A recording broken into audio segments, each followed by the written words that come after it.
Welcome back guys to my channel. मेरा नाम है कमल सैनी और आप देख रहे हैं कमल सैनी फिटनेस।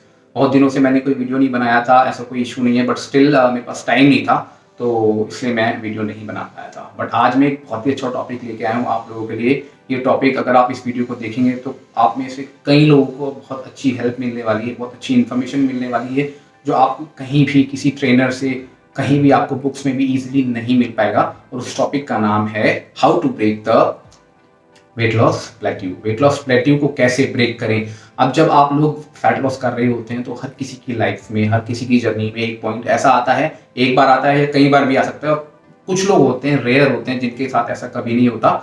क्या होता है वो, जब आप कोई कैलोरिक डेफिशिएंट डाइट फॉलो कर रहे होते हैं तो आपकी बॉडी उस डाइट को, उस कैलोरी को अडेप्ट कर लेती है और आपकी बॉडी में वेट लूज होना बंद हो जाता है। उसको कहते हैं वेट लॉस प्लेट्यू। और ऐसे भी कह सकते हैं कि एक सैचुरेशन आ गया आपकी वेट लॉस जर्नी में। अब इस वेट लॉस जर्नी को ब्रेक करना बहुत ज़रूरी है, क्योंकि अगर आप ऐसा नहीं करेंगे तो आपका वेट लूज होना बंद हो जाएगा।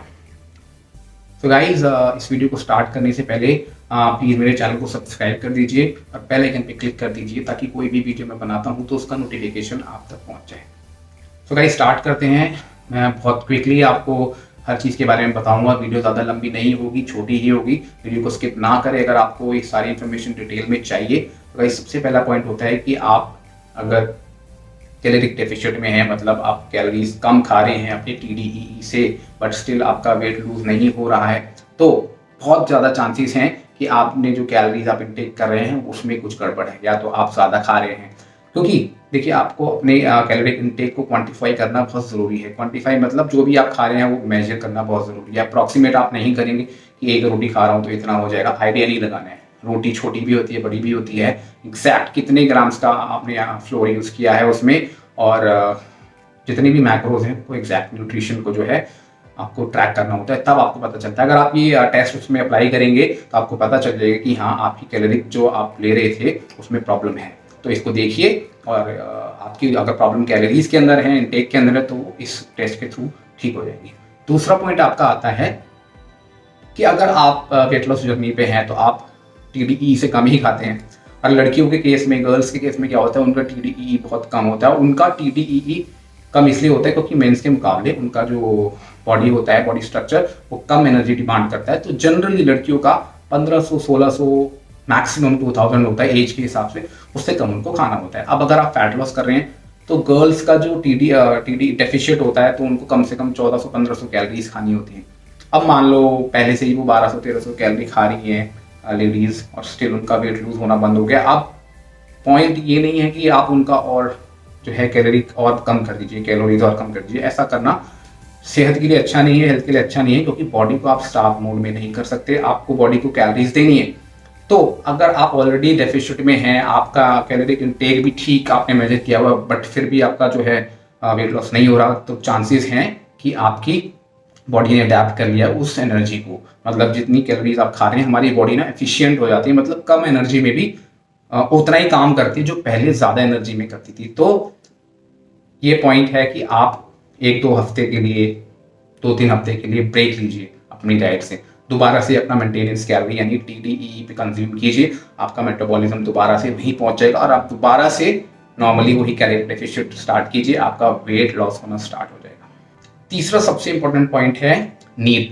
नीड मतलब NEAT, non exercise activity thermogenesis. नाम से आपको पता चल रहा हो कि वो सब एक्टिविटीज़ जो हम जानबूझकर नहीं करते। जानबूझकर क्या नहीं करते, जैसे हम हाथ हिला रहे हैं, हम किसी टेबल पे बैठे हैं और हम पैरों को हिलाते रहते हैं, या बेड पे लेटे हैं तो पैरों को मूव करते रहते हैं, फिंगर मूव कर रहे हैं। कुछ भी जो हम अनइंटेंशनली कर लेते हैं उसको कहते हैं नॉन एक्सरसाइज एक्टिविटी थर्मोजेनेसिस। इसको इंक्रीज करिए, क्योंकि इसके थ्रू ना आप बहुत परसेंटेज ऑफ एनर्जी बर्न करते हैं। 10 to 20% ऑफ कैलोरीज आप इसके थ्रू भी बर्न कर सकते हैं दिन में। कैसे कर सकते हैं आप? अपना स्टेप काउंट, घड़ियाँ आती हैं आजकल फ़ोन में, स्टेप काउंट कोशिश कीजिए 10 से 12,000 स्टेप्स आप रोज़ चलें। स्टेयर्स, लिफ्ट की जगह स्टेयर्स से जाएं, वॉकिंग करें, तो इससे आपका जो है मतलब बैठने की बजाय खड़े रहें। इन सब चीज़ों में आपका नीड बढ़ता है। नीड बढ़ेगा तो आपका जो है वेट लॉस दोबारा से स्टार्ट हो जाएगा। चौथा पॉइंट, फिजिकल एक्टिविटी। जो आप लोग जिम जाते हैं ना, कुछ भी करते हैं, फिजिकल एक्टिविटी बहुत ही अच्छा एक सॉल्यूशन है अपने को कैलोरिक डेफिशिएंट पे ले जाने का। क्यों? क्योंकि आप खाना भी इंजॉय कर सकते हैं, आपको खाना कम खाने की ज़रूरत नहीं है। आप अपना एक्सरसाइज के थ्रू अपना कैलोरिक एक्सपेंडिचर कीजिए, तो अब क्या होगा, आप खाना भी इंजॉय करेंगे और एक्सरसाइज भी करेंगे, दोनों तरह से आपको सेटिस्फैक्शन मिलेगा। तो आप ध्यान दीजिए अपनी फिजिकल एक्टिविटी पे। अगर आप पहले से कर रहे हैं तो उस फिजिकल एक्टिविटी को बढ़ाइए, थोड़ा कार्डियो बढ़ाइए या फिर HIIT बढ़ाइए या वेट ट्रेनिंग बढ़ाइए, कुछ भी कीजिए, आधा या 1 घंटा उसकी ड्यूरेशन को बढ़ाइए, आपका वेट लॉस दोबारा से स्टार्ट हो जाएगा। 5वां पॉइंट है जिसको लोग बिल्कुल भी ध्यान नहीं देते हैं आजकल। तो सभी लोग रात में लॉकडाउन की वजह से सोते नहीं है, 3 बजे 4 बजे, कोई 2 बजे सो रहा है। इससे क्या होता है कि आपका अगर स्लीप पैटर्न, आपको अच्छी साउंड स्लीप 6 से 8 घंटे की नहीं मिलती है ना, तो आपके जो बॉडी के हार्मोन्स है वो गड़बड़ा जाते हैं।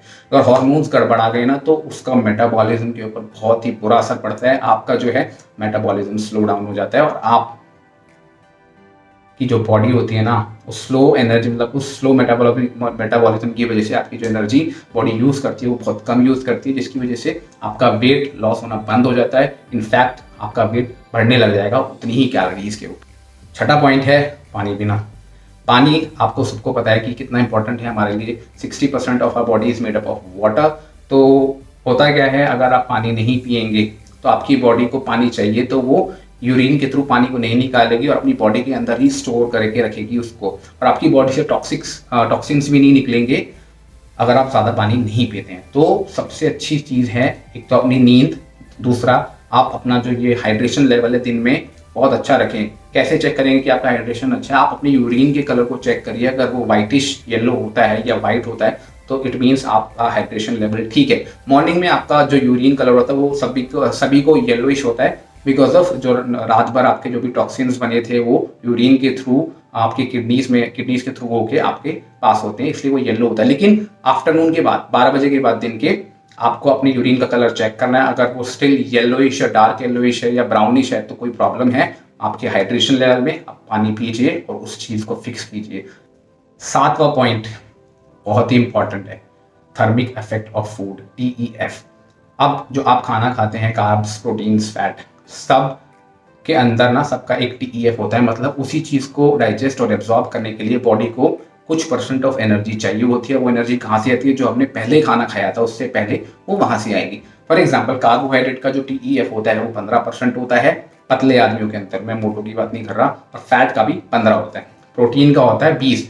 प्रोटीन में नेसेसरी नहीं है, वो मोटे पतले होने से कोई फर्क नहीं पड़ता, लेकिन जो लोग मोटे होते हैं ना उनमें जो फैट का जो TEF होता है वो 0 के बराबर होता है। मतलब उनको फैट में डाइजेस्ट करने के लिए, एब्जॉर्ब करने के लिए उनको एनर्जी की ज़रूरत नहीं पड़ती। कहने का मतलब ये है कि आपको जो खाना खाना है ना, हाई TEF फूड खाना है, मतलब होल फूड्स के थ्रू लेना है, प्रोसेस्ड फूड्स में नहीं लेना। अगर आप होल फूड्स के थ्रू लेंगे, इन सब का मिक्सचर करके लेंगे, तो आपकी बॉडी, अगर 100 कैलोरीज आप खा रहे हैं तो आपकी बॉडी को सिर्फ 80 कैलोरीज ही मिलेंगी। क्यों? क्योंकि 20% ऑफ जो एनर्जी है ना, TEF, वो बॉडी को चाहिए होती है इस खाने को पचाने के लिए, एब्जॉर्ब करने के लिए और न्यूट्रिशन को आपके सेल्स तक पहुंचाने के लिए। तो गाइस ये 7 पॉइंट हैं जिनकी वजह से हो सकता है कि आपके किसी एक पॉइंट में गड़बड़ हो सकता है कई लोगों को सारे ही पॉइंट्स में गड़बड़ हो। तो आप चेक कीजिए कि आपकी गड़बड़ किस पॉइंट में है, उनको फिक्स कीजिए। आई होप मैंने सारे पॉइंट्स कवर कर लिए हैं। अगर कोई पॉइंट्स छूट गया हो तो उसके लिए मैं माफ़ी चाहता हूँ। तो गाइस देखिए आपके वेट लॉस जर्नी में क्या प्रॉब्लम है, असेस कीजिए और उस प्रॉब्लम को फिक्स कीजिए। मिलते हैं अगले वीडियो में किसी अच्छे से टॉपिक के साथ।